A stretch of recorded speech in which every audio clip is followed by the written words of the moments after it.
to this.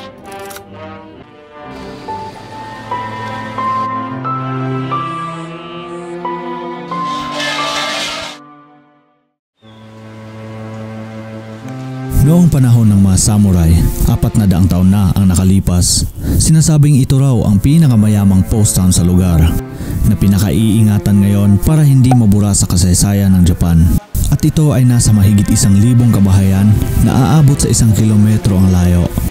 At ginawa ang mga bahay na ito sa kakaibang paraan kaya ganun ito kahalaga sa kultura at kasaysayan ng Japan. Kaya naman samahan niyo akong mag-ikot-ikot sa lugar para na rin tayong bumalik sa nakaraan at tuklasin ang pinagmamalaki nilang samurai village, ang Narajuku.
Alright, sabi dati, pag may dumaan na samurai dito sa street na to, pag may ranggo yung samurai, yung mataas yung ranggo, yung mga lokal na nakatira dito, aakyat sila sa taas.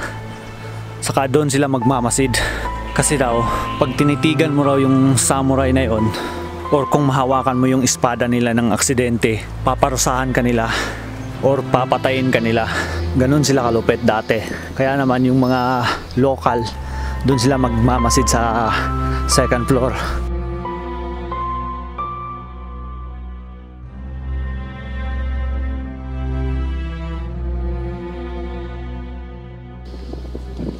May interesting part na nakatago dito sa loob.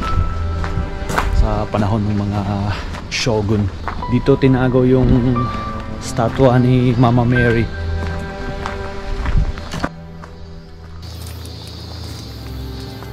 Ayan, nakasabi dito, ayan, Maria.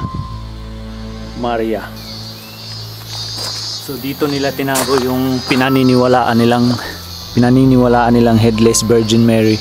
May bitbit siyang bata. Kaya raw ito sinira kasi binan yung Christianity ng mga shogun dito dati.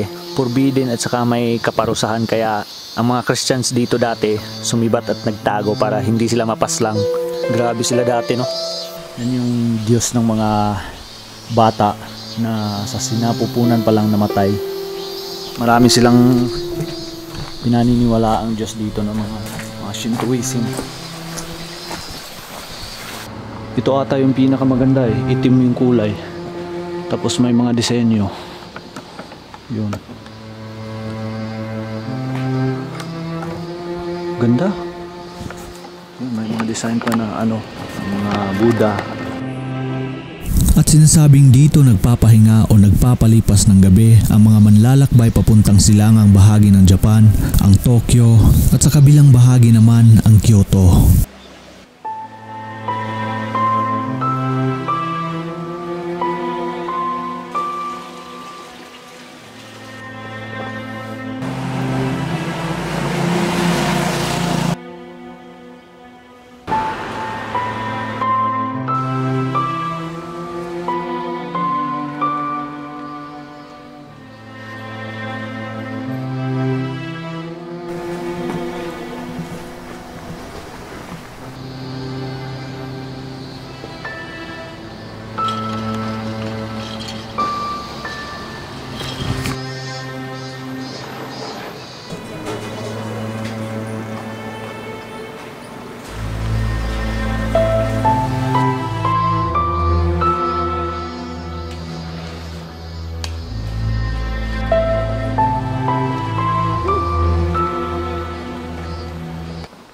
Parang ito lang ata yung nakita kong modern dito ah.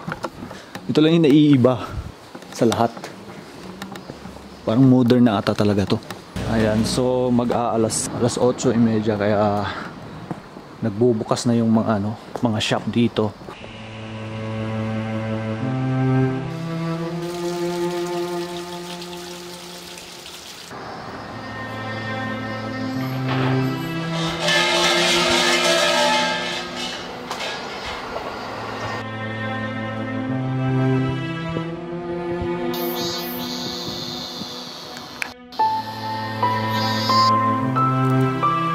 Grabe, no?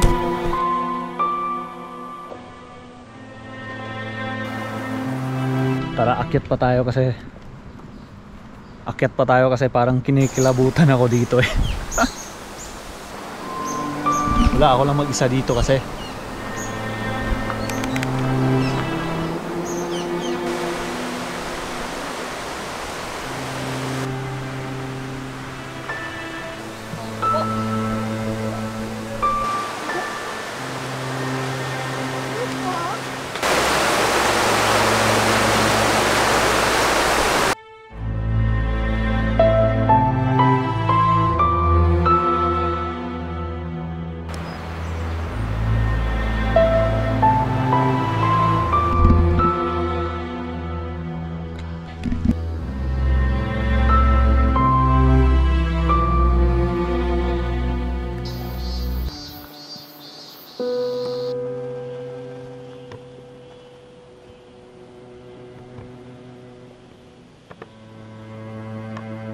Papayag ka, papatulugin ka ng isang gabi dito sa isa sa mga hotel dito.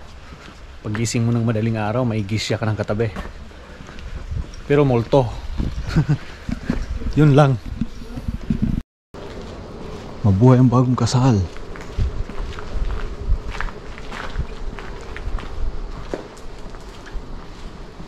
Grabe yung photographer kahit tirik na yung araw.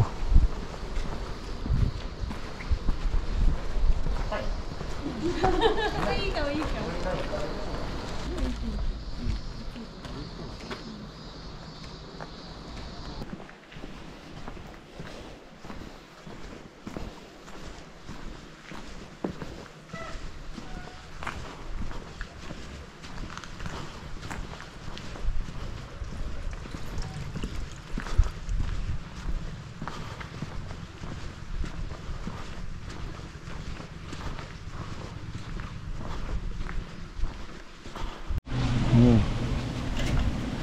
Galing, no? Vending machine ng sigarilyo. Vending machine ng sigarilyo. Ayan, from Edo period pa yan, gawa sa kahoy. May vending machine na pala dati.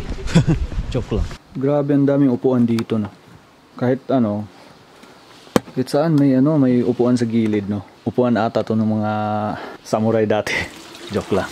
Upuan to ng mga ng mga pumupunta, bumibisita dito. Pag kasi napagod sila, hindi kakaupo sila kahit saan dito.